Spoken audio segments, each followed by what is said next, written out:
La facultad, yo la conocí hace muchísimos años en la Escuela de Escritores de la SOGEM, que es otra escuela muy distinta a esta. Esta es una escuela, digamos, donde aprendemos a pensar en la literatura, y allá es una escuela para hacer literatura. Sin embargo, muchos de los que están aquí inscritos, muchos de los que trabajamos aquí, también escribimos. No nos viene nada mal, si uno quiere escribir, estar en contacto con el mundo de las letras.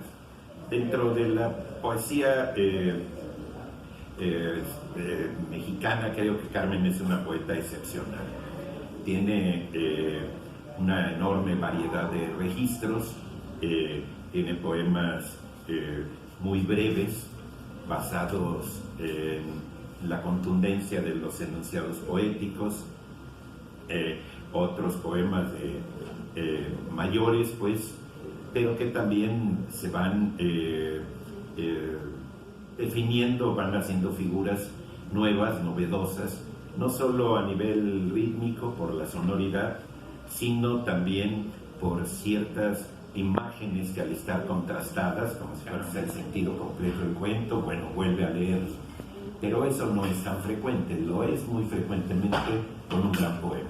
Un gran poema hace que nos detengamos a habitarlo, a recorrerlo, a ver por dentro cómo nos amueblamos con él y cómo somos parte ya de su menaje de casa del poema.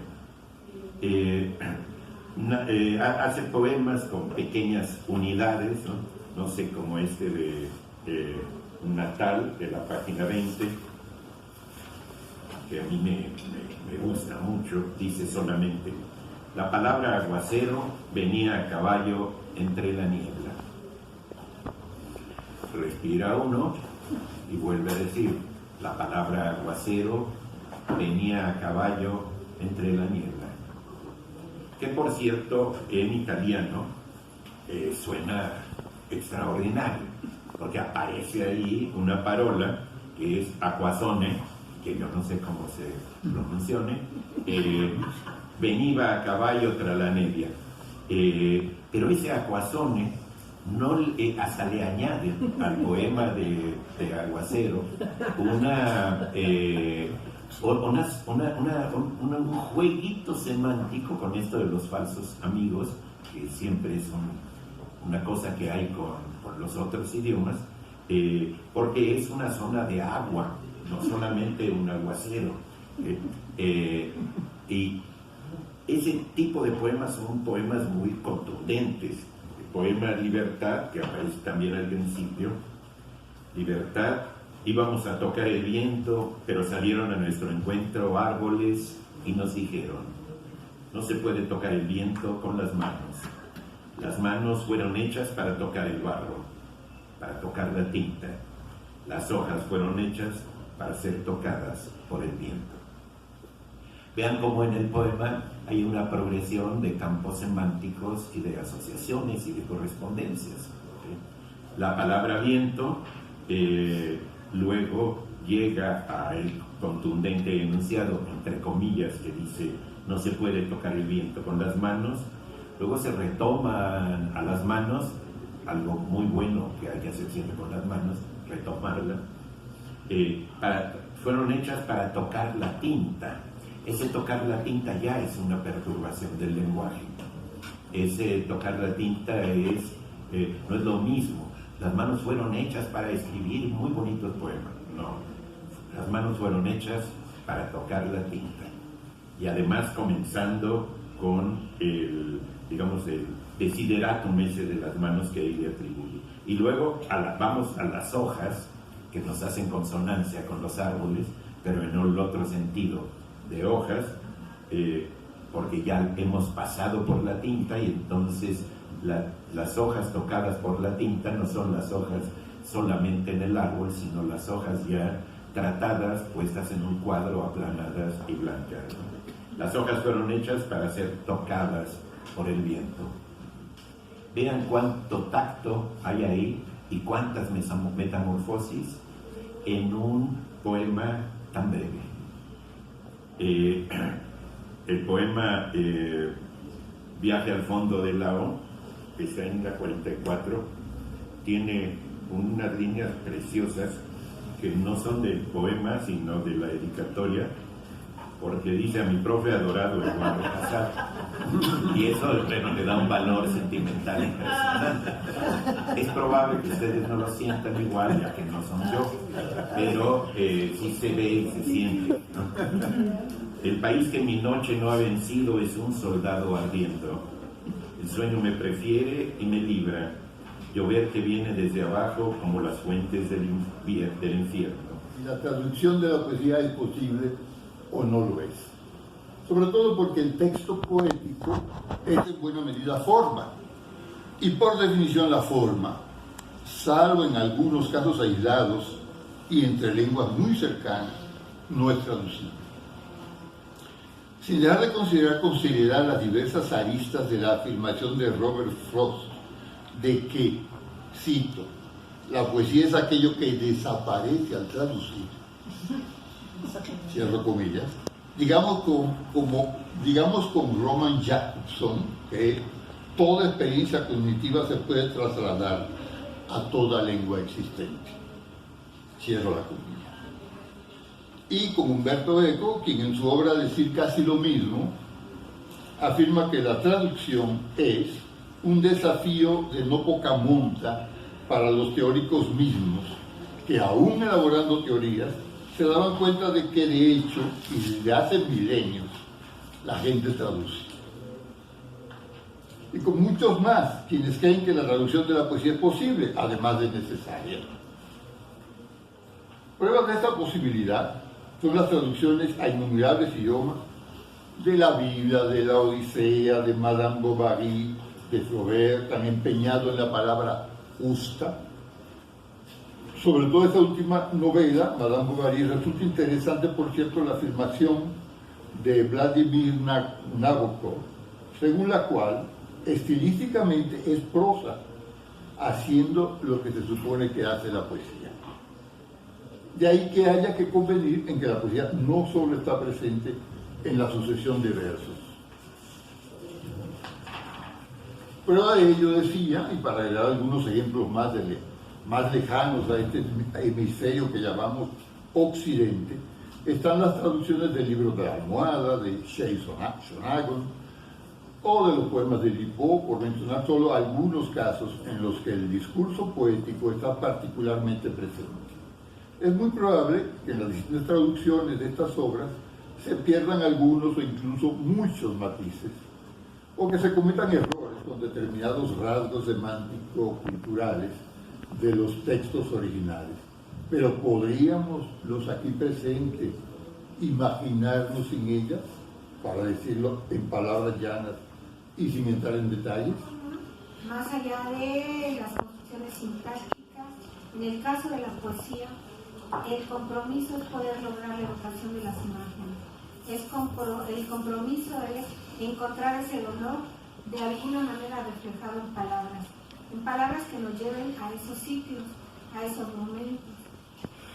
Y en otros momentos debemos tener la humildad para preguntar, para poder decirle a alguien en lenguas que como el italiano, llevamos esta enorme carga de la similitud, que nos hace confiarnos, que nos hace perdernos, que nos hace no trabajar con la seriedad, considerarnos poetas a nivel de hacerlo sin el estricto trabajo y el estricto empeño que debe realizar una traducción. ¿Sí? Estoy hablando de la traducción, no de los creadores, como trabajen y como encuentren estas, como logren evocar toda esta transmisión de sensaciones, es cuestión de ellos. Pero nosotros los traductores, las traductoras, y sobre todo que hay estudiantes míos, entonces es un trabaco mayor. Allora, perché lo dico? Nonostante che soltanto uno di loro è l'italiano, anche l'inglese, Juan, ma ci sono anche altri che sono di italiano, questo si intitola Rumore. Sé tu nombre, nunca tu cuerpo, nunca tus manos cayendo en mis hombros, como lluvia por la hierba. Invece, in italiano, rumore. Soy tuo nome, ma il tuo corpo, mai le tue mani che scendono sulle mie spalle, come pioggia sull'erba, per gredi battiti che sono un uomo stampato. So il tuo nome e l'odore delle tue lettere, che da tanto pronunciare hanno prodotto gambi di voce e fiori folli, perché il suono è duro nella distanza, necessaria frontiera che divide il pugnale dalla pelle, l'impianto dalla corda.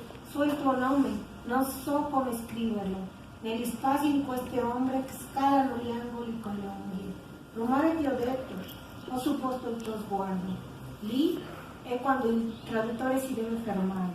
Perché gli dico rumore a quello che la poetisa ha fatto? A todos ustedes por haber llegado el día de hoy aquí. Y quiero agradecer particularmente a Adriana Aro, quien un día pues me llamó inesperadamente para invitarme a presentar este libro aquí en la UNAM. Y bueno, pues así poco a poco se fue haciendo alguna reunión con la maestra María Elena, con Cintia, y bueno, pues aceptaron mis dos presentadores amados y queridos, mi profe Eduardo Casar y Rafael Molina Pulgar. Y bueno, pues quiero decirles que me conmueve mucho estar en este espacio, porque ahora que estaba aquí sentada desde que entré con mi hijo, recordaba la última vez que vine, que fue hace más de 25 años, cuando pues me titulé, ¿no?, de la carrera, y recuerdo perfectamente que debía un libro en la Biblioteca Central y tenía yo un problema serio porque pues había pasado mucho tiempo y tenía que pagar un dinero, ¿no? Entonces hoy fui con mi hijo a la Biblioteca Central y me dio mucho gusto donar dos libros, ¿no?, el de Poesía Reunida y me atendieron muy rápidamente y me di cuenta de cómo el tiempo y las circunstancias todo lo cambian. Cuando yo era joven y entraba a la Biblioteca Central no había computadores, y eso hacía que la Biblioteca Central tuviera colas y colas de personas para pedir un libro, y le comentaba yo a mi hijo Rumi que a veces llegaba mi turno, pedía el libro y me decían no, ya no hay, había 3 ejemplares y se los llevaron. Entonces me tenía que ir corriendo a la Gandhi a ver si podía comprar el libro. Y ahora, al entrar a la Biblioteca Central, me di cuenta que había muy pocas personas sentadas cómodamente y con mucho espacio, leyendo, y eso fue lo que me hizo darme cuenta que el tiempo en efecto se había pasado de una manera contundente, y que si bien pues en esta antología vienen muchos poemas que fueron algunos, no todos, pero sí algunos corregidos por mi querida colega Claudia Hernández de Vallariz, pues les voy a contar. Un día me fui a comer con ella, le dije, Claudia, échame la mano, ¿no? Necesito retroalimentación. Entonces llevé mi bonche de poemas, nos fuimos a comer muy rico, cogió el bolígrafo y empezó, bueno, Carmela, con confianza, ¿verdad? Yo dije, sí, vas. Y ese poema particular que leyó aquí el profe Eduardo Casar, que quedaron 2 versos, tenía un montón, o sea, sinceramente era un poema como de una cuartilla, pero quedaron 2 versos. Comento esto porque esto es algo importante, ¿no?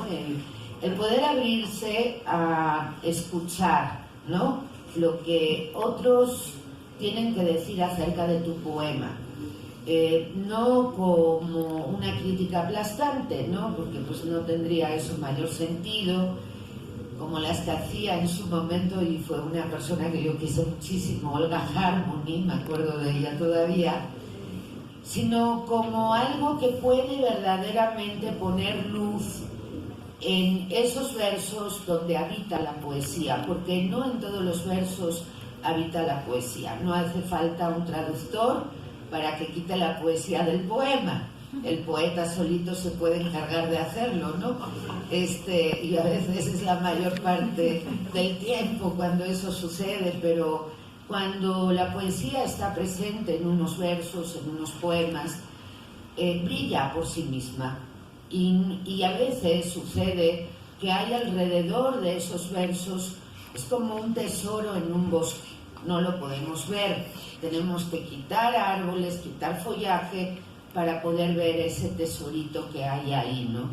Y esa labor yo la agradezco profundamente a mi querida Claudia Hernández de Vallarispe, una queridísima amiga, creo, extraordinaria poeta, que les recomiendo que lean si no la han leído, y que es importante tener estas personas en la vida para acompañarte, pero también para confiar, porque sabes que de dónde viene esos comentarios y esa ayuda realmente, ¿no? Que te sirve para presentar un libro de la mejor manera posible, y lo agradezco de todo corazón.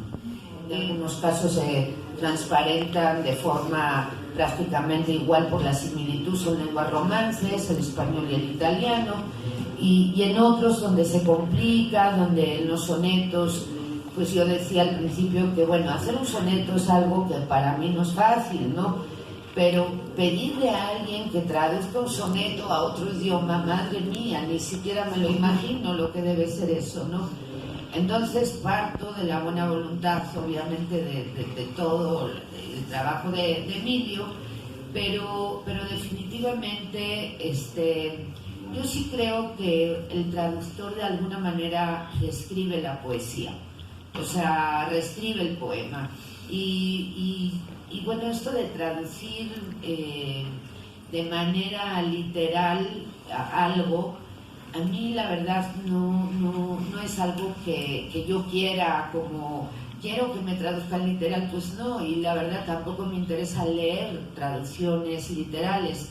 Pienso, por ejemplo, en el Sagrado Corán, que me lo he leído 3 veces, ¿no?, en español,